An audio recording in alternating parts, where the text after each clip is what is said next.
একদিন এই চেয়ারে সাইদি থাকবে না, হারিয়ে যাবে একদিন, এটাই স্বাভাবিক। সাইদির কোন কেরামতি নাই, কোন কারিশমা নাই, আল্লাহর কসম। এখানে যে দোয়া যদি কবুল হয় তার একমাত্র কারণ কালামুল্লাহ, আল্লাহর কোরআন। আমি অযোগ্য, আমি অপদার্থ।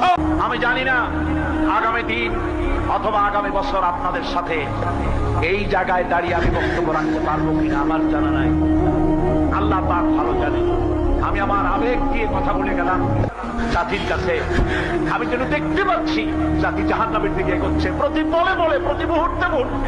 আমি মাঝে মধ্যে ভয় পাই, একদিন তো এই খবর নিশ্চয়ই হবে যে সাইদি বিদায় হয়ে গেছে। সেদিন খালি হাতে যেন আল্লাহর কাছে না যাই, আমি যেন আসামি না হই যে আমি যা বলছি মানুষকে 40 বছর